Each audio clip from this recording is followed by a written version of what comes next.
नमस्कार दोस्तों, मैं भोपाल से डॉक्टर लता अग्रवाल तुलजा आज आपके सामने प्रस्तुत कर रही हूँ कहानी फैसला। Congratulation Ratna, well done. तुम्हारी मेहनत रंग लाई। तुम्हारी पीएचडी को एक ग्रेड मिला है। रत्ना को पीएचडी अवार्ड होने पर उसके गाइड ने बधाई देते हुए कहा, थैंक यू सर, ये आप सबके सहयोग और मेरे पिता का आशीर्वाद है। वैसे प्रोफेसर मिश्रा, रत्ना को देखकर लगता नहीं कि वह ऐसे चुनौतीपूर्ण विषय को लेकर बाजी मार जाएगी। इसीलिए तो कहते हैं किसी को उसके आवरण से मत तोलो। तुमने क्या सोचा, सांवली, दुबली पतली सी, दो चोटी डालने वाली, कॉलेज के ग्लैमर से दूर रहने वाली रत्ना भला कैसे कर पाएगी? मिस निशा, इन कामों के लिए डेडिकेशन की आवश्यकता होती है और वो देख लिया था मैंने रत्ना में, तभी तो उसे अपने गाइडेंस में लिया। इस आत्मविश्वास को आगे भी बनाए रखना रत्ना, प्रोफेसर निशा ने रत्ना की पीठ थपथपाते हुए कहा। जी मैम। वाह रत्ना, आज से तुम्हारे नाम के आगे डॉक्टर लग गया। डॉक्टर रत्ना मित्तल, सुरेखा बोली। वैसे क्या विषय था तुम्हारे शोध का? सुरेखा, तुम भी ना भूल गई? अभी कुछ समय पहले ही तो पूछा था तुमने। हाँ भाई, अब हमारे पास इतना दिमाग कहाँ, होता तो हम भी न बन जाते डॉक्टर, सुरेखा ने मजाक में कहा। वैसे मेरे शोध का विषय था प्रजातंत्र में राजनीति, भ्रष्टाचार और सोशल मीडिया की भूमिका। वाह, बहुत प्रासंगिक विषय। तुमने तो प्रजातंत्र, राजनीति और सोशल मीडिया तीनों को कटघरे में ले लिया, कामिनी बोली।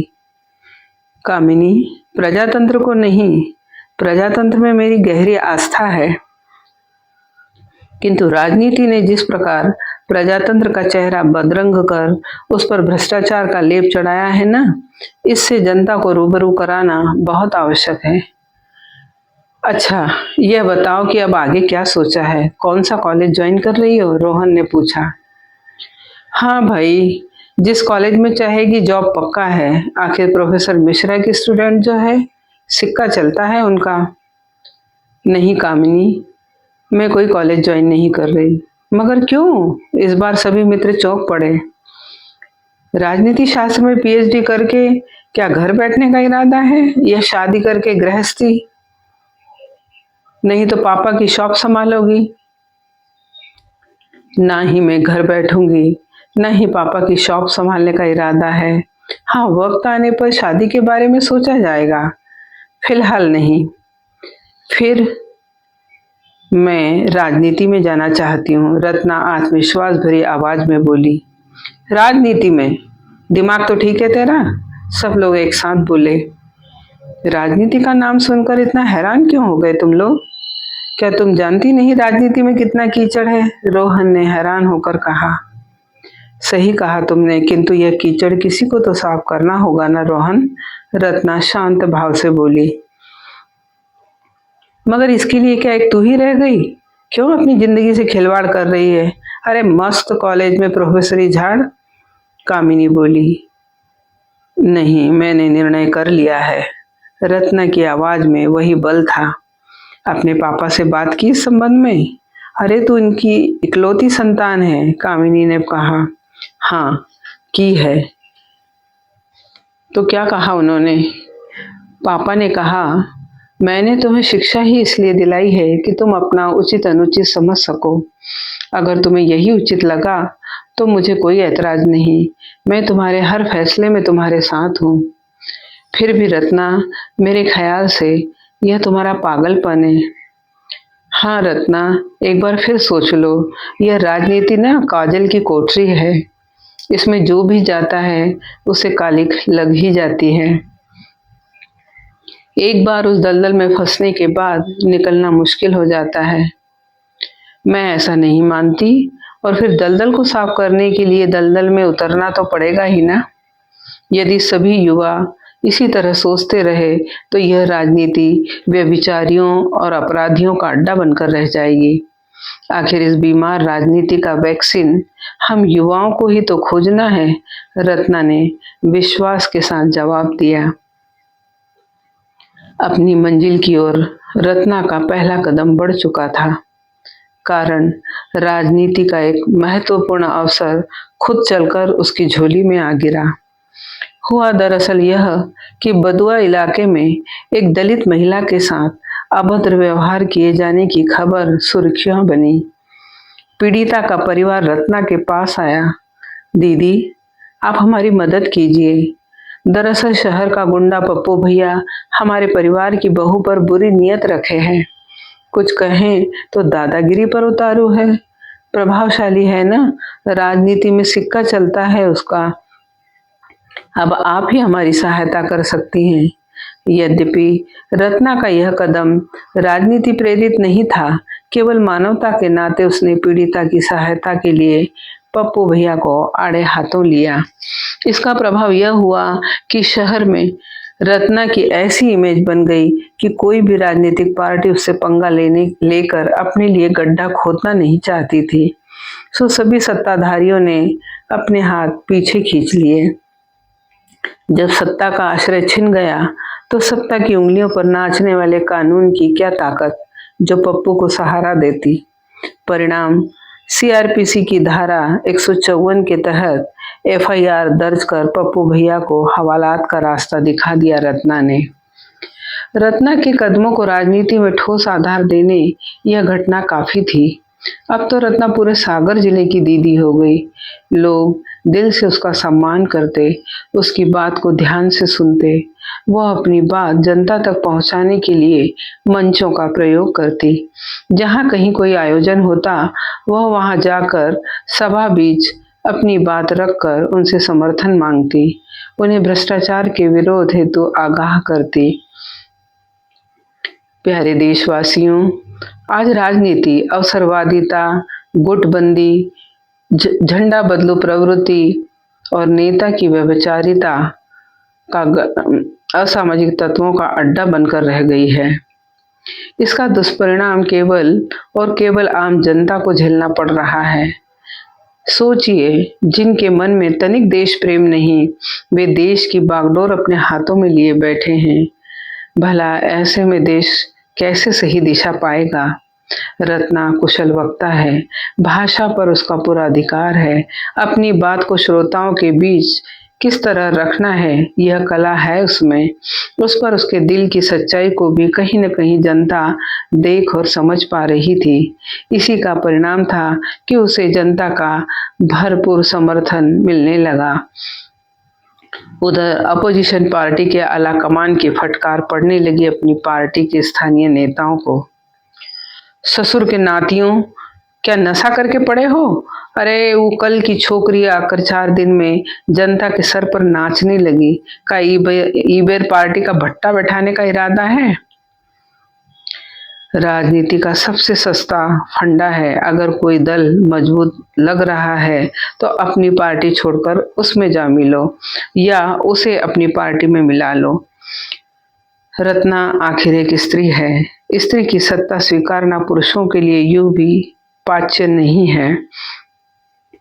इसीलिए दोनों पक्षों ने अपने खुफिया दलाल रत्ना के पिता के पास भेजना आरंभ कर दिए, जो जाकर उन्हें गाहे बगाहे मशवरा देने लगते। का है ना मित्तल साहब, हम तोहारा के बहुत सालन से जानत हैं। ये राजनीति औरतन के बस की बात नहीं। अरे तुम तो सब जानत हो, फिर भी तोहार मन है कि बिटिया को राजनीति में लाना है तो हम नेशनल पार्टी वालों से बात करेंगे। वो हमारे कहने से बिटिया को अपनी पार्टी में शामिल कर लेंगे। आप चिंता न करें मुरारी भैया, मेरी बिटिया समझदार है। अगर उसे लगेगा कि किसी के सहयोग की आवश्यकता है तो वह सबसे पहले मुझसे कहेगी। मित्तल साहब का एक ही जवाब काफी होता इन दलालों को। अरे भैया तनिक समझो, जैसन घर में बिना मर्द के औरत की कोई बखत नहीं, वैसन बिना पार्टी के इकल्ले आदमी की कोई पूछ परख नहीं। तुम कहो तो हम बात करेंगे रामकिशन जी से, हमारे अच्छे मित्र हैं उधर देशहिताय पार्टी से भी किसी न किसी रूप में लोग रत्ना के घर आने लगे। मैडम, आप जैसे होनहार नेताओं का पार्टी में स्वागत है। हमारी पार्टी महिलाओं को सम्मान देना जानती है। रत्ना ने राजनीति शास्त्र में यूं ही डिग्री नहीं ली थी, वह उन सब के भीतर छिपी चालाकियों को समझ रही थी। यह दोनों पार्टियां महज उसे मोहरे की तरह इस्तेमाल करना चाहती हैं। अतः उसने निर्णय लिया कि वह स्वतंत्र प्रत्याशी के रूप में खड़ी होगी। यद्यपि उसके पास संसाधनों का अभाव था, फिर भी उसने अपनी मुहिम जारी रखी। मेरी भोली जनता, ये महंगाई कहीं से आई नहीं है, ये लाई गई है तथाकथित नेताओं के द्वारा। कारण नेताओं को वीआईपी सुविधाएं चाहिए, कहीं जाएंगे तो पूरी पायलट सुविधा चाहिए, 10-10 गाड़ियों का काफिला साथ चलेगा, हथियारबंद कमांडर साथ चलेंगे। अरे क्यों भाई, इतना ही डर लगता है तो क्यों आए हो राजनीति में? दौलत कमाने, जनता की गाड़ी कमाई पर ऐश करने? सोचो जरा, कहाँ से होंगे उनके खर्चे पूरे? देश की जनता है ना मुर्गा बनाने के लिए।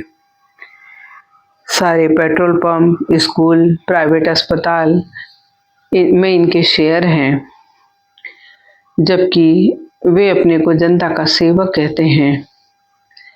अब आप सड़कों की दुर्दशा देख ही रहे हैं। नित नए हादसे हो रहे हैं, असंख्य लोगों की जान इन हादसों में जा रही है। ये सड़क के गड्ढे नहीं हुए, यमराज हुए, साक्षात यमराज।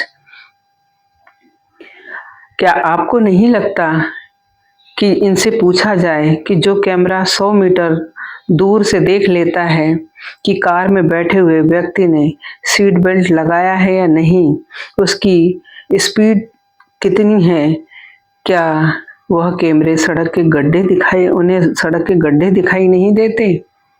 तकनीकी क्या इनकी काली कमाई के लिए है? क्या जनता की जान इतनी सस्ती है कि ये छोटे छोटे गड्ढों की भेंट चढ़ती जाए? इसी बीच मकरोनिया इलाके में एक कॉलोनाइजर ने लोभ पकड़ा। कॉलोनी बनाते समय उसने कॉलोनी वासियों को एक पार्क बनाकर देने का वादा किया था, किंतु अब उसे पैसे का लालच हो आया। लगा पार्क की जमीन में कम से कम 20 दुकान तो निकल ही सकती हैं, और एक दुकान यदि 5 लाख में गई तो वह तो माला माल हो जाएगा। इसलिए उसने दुकान का काम शुरू कर दिया। कॉलोनी वालों को जैसे ही पता चला, विरोध शुरू हो गया। विरोध पर जैसे तैसे छोटा सा एक प्लाट पार्क के लिए देने को वो तैयार हुआ।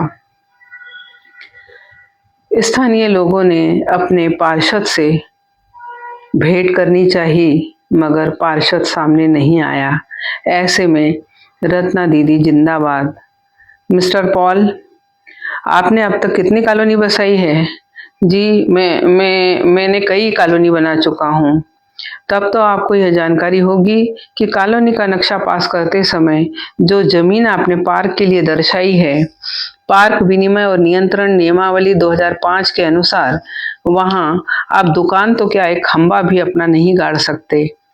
मरता क्या न करता, कानून के आगे हार मानना पड़ा। पॉल की सारी उम्मीदों पर पानी फिर गया और रत्ना दीदी का कद एक सीढ़ी और बढ़ गया।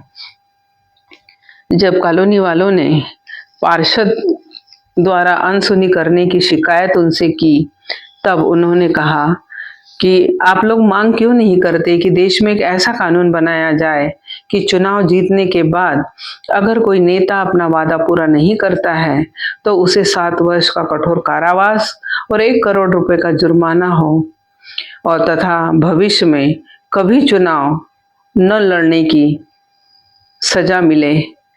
जनता से किया वादा कोई खेल नहीं, एक नैतिक जिम्मेदारी है। इन्हें भी यह बात पता होनी चाहिए।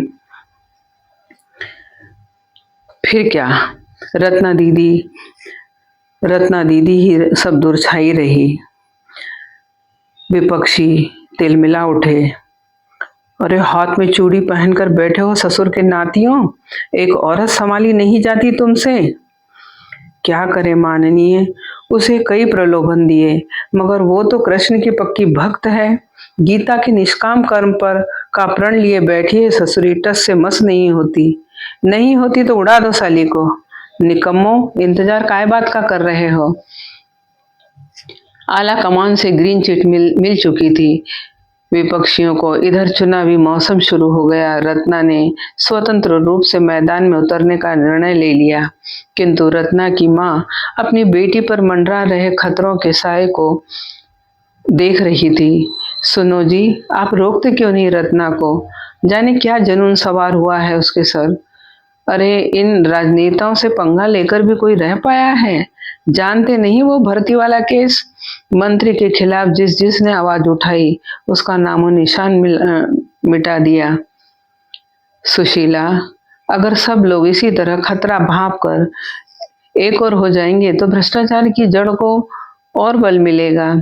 अरे मगर देश की भलाई का ठेका क्या अकेले रत्ना ने लिया है? सोचो सुशीला, आजादी के दौरान अगर हर माँ ऐसा सोचती तो भला क्या देश अंग्रेजों की गुलामी से आजाद हो पाता? रत्ना की माँ जानती थी रत्ना को पिता की सहमति है, इसलिए वो उनकी बात सुनने से रही। रत्ना भी जानती थी कि उसने किस संघर्ष की राह को चुना है। विपक्षी उसे बड़ी चुनौती के रूप में देख रहे हैं। किसी भी कीमत पर उसके सिर जीत का सेहरा नहीं देखना चाहते। क्या जतन हो कि सांप भी मर जाए और लाठी भी न टूटे, इसी फिराक में घूम रहा है विपक्षी पक्ष। ऐसे समय में दोनों पार्टी अपनी अपनी शत्रुता भुला एक हो बैठी।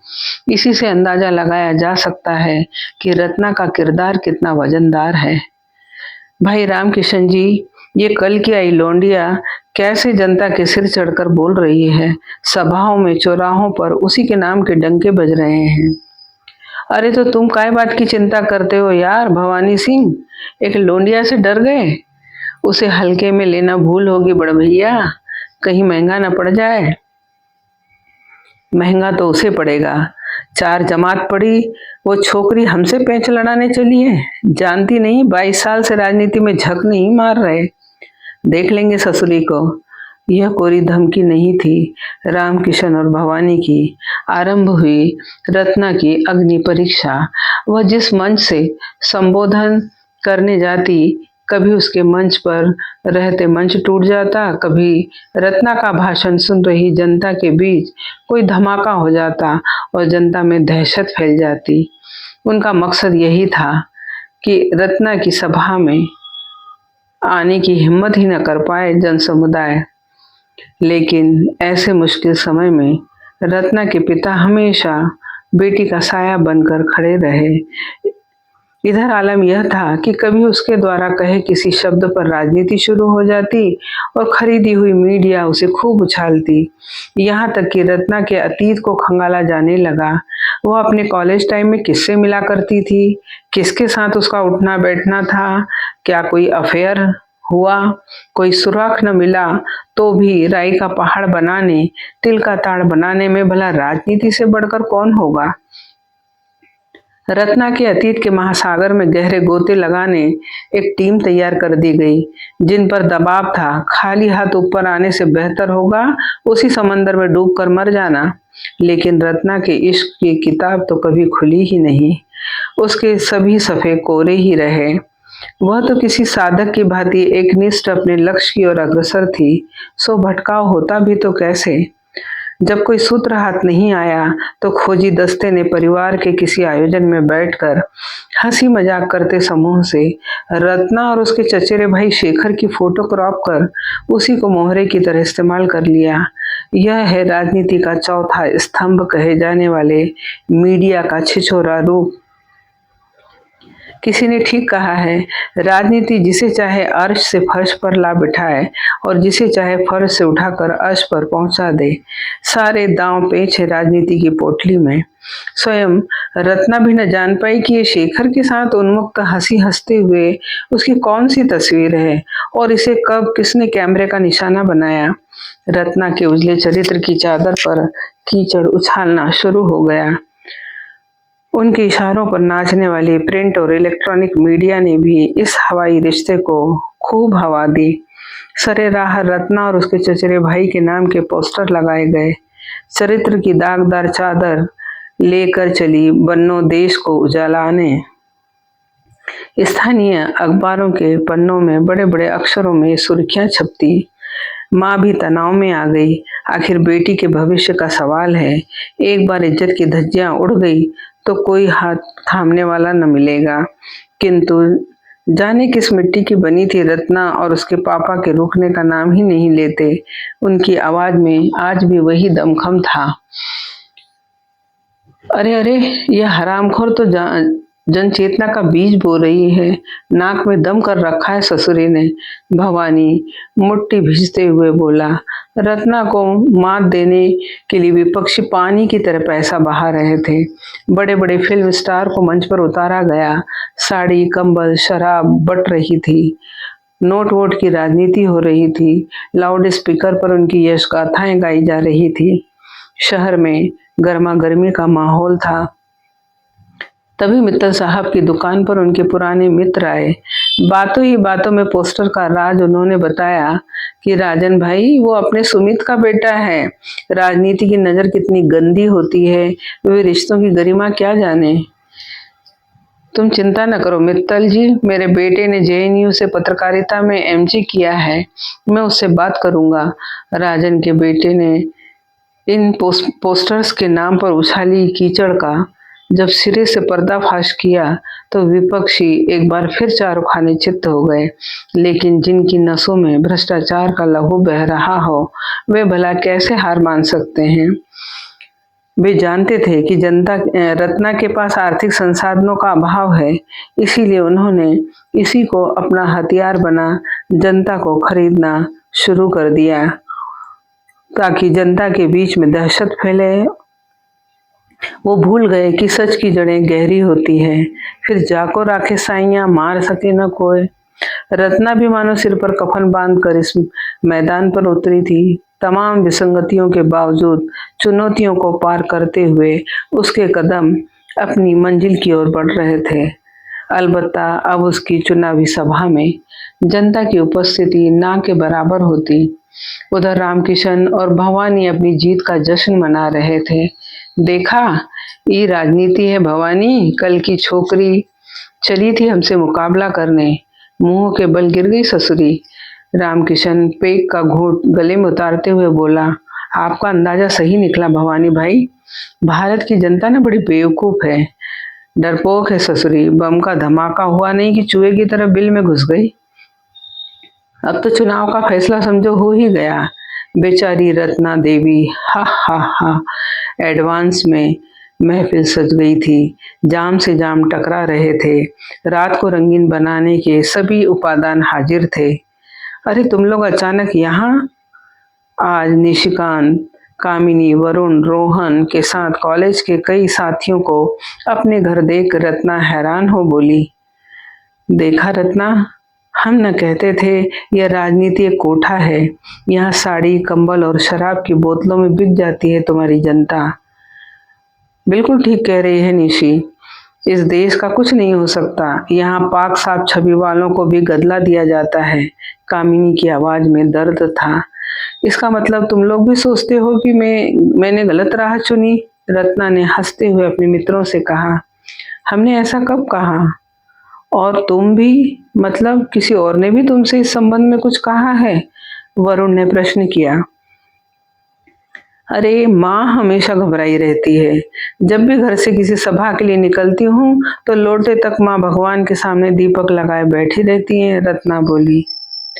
वो माँ है ना रत्ना, तुम उनका दर्द नहीं समझ पा रही, चित्रा बोली। मैंने माँ का दर्द समझकर ही तो यह राह अपनाई है चित्रा। मतलब हमारी भारत माँ पीड़ित है ऐसे छद्म और भ्रष्ट गद्दार नेताओं से। वे धीरे धीरे भारत माँ के आंचल को तार तार कर रहे हैं, उसे वापस गुलामी की बेड़ियों में बांधना चाहते हैं। मैं अपनी उसी भारत माँ का स्वाभिमान उन्हें वापस लौटाना चाहती हूँ। रत्ना के ये शब्द सुनकर सभी मित्रों के सिर शर्म से झुक गए। अरे क्या हुआ तुम लोगों को इस तरह सॉरी रत्ना, हमने तुम्हें गलत समझा। हम सोचते रहे तुम राजनीति में अपना कैरियर बनाने उतरी हो, जैसा अक्सर लोग करते हैं। तभी एक घटना घटी। एक छात्र ने कॉलेज प्रबंधन की ज्यादतियों से तंग आकर आत्महत्या करने की कोशिश की। छात्र अस्पताल में जीवन और मृत्यु के बीच झूल रहा था। पड़ताल से पता चला कि छात्र निम्न मध्यम वर्ग से है। प्रबंधन द्वारा आए दिन किसी न किसी बात पर पैसों की मांग की जाती है। इससे वह अपनी पढ़ाई जारी रखने में असमर्थ महसूस कर रहा है। सो उसने यह घातक कदम उठाया। सारे छात्र तनाव में थे। रत्ना दीदी के जाते ही उनका रोष फूट पड़ा। रत्ना ने मैनेजमेंट को आड़े हाथ लिया। मामला पीड़ित छात्र के स्वस्थ होने तक उसका पूरा खर्चा उठाने से लेकर उसकी पूरी पढ़ाई आधे शुल्क पर किए जाने पर खत्म हुआ। साथ ही यह चेतावनी भी कि आगे से यदि किसी छात्र को परेशान किया तो इस बिल्डिंग में ताला नजर आएगा। इस घटना का असर यह हुआ कि रत्ना को युवा शक्ति का साथ मिल गया। इसे कहते हैं, मुद्दई लाख बुरा चाहे क्या होता है, वही होता है जो मंजूर खुदा होता है। दुश्मन की हर चाल उन्हीं पर उल्टी पड़ रही थी। आज फिर रत्ना का आंगन कॉलेज के युवाओं से भरा था। हमें गर्व है आप पर रत्ना दीदी। आज से हम सब तो आपके साथ हैं ही। आपके नेक इरादों के रहते ईश्वर भी आपके साथ है। इसी बीच रत्ना के कॉलेज साथी भी वहां पहुंच गए। शुक्रिया दोस्तों, मेरा मनोबल बढ़ाने के लिए इस हफ्ते वोटिंग है। आप सबका साथ चाहूंगी। विजयी भव कहते हुए सभी मित्र खिलखिला पड़े। चुनाव के दौरान जनता ने बढ़ चढ़कर वोटिंग में हिस्सा लिया। विपक्षियों को तसल्ली थी कि डरी सहमी जनता का वोट आखिर उन्हीं के पाले में आना है। इसीलिए वे पूरी तैयारी के साथ चुनाव कक्ष के बाहर ढोल नगाड़ों के साथ खड़े थे। आज शाम को परिणाम आने हैं। रत्ना शांत भाव से बैठी परिणाम का इंतजार कर रही थी। वहीं विपक्षियों में काफी गहमा गहमी थी। रत्ना को माँ की दुआ और मित्रों के कहे वो शब्द, ईश्वर तुम्हारे साथ हैं, याद आ रहे थे। इंतजार की घड़ियां समाप्त हुई। चुनाव अधिकारी ने घोषणा करते हुए कहा, नेशनल पार्टी को 1281 वोट प्राप्त हुए हैं। देश हिताय पार्टी को 1889 वोट और स्वतंत्र उम्मीदवार डॉक्टर रत्ना मित्तल को 21,430 वोट हासिल हुए हैं। अतः रत्ना जी भारी बहुमत से चुनाव जीत गई हैं। जनता रत्ना के जयकारे लगा रही थी। लोगों में शोर था, बेवकूफ नहीं देश की जनता, न ही चूहे की तरह डरपोक। वो समय आने पर दाव चलना जानती है। आखिर जनता ने अपना फैसला दे ही दिया। आज मीडिया का रुख रत्ना की ओर था। धन्यवाद।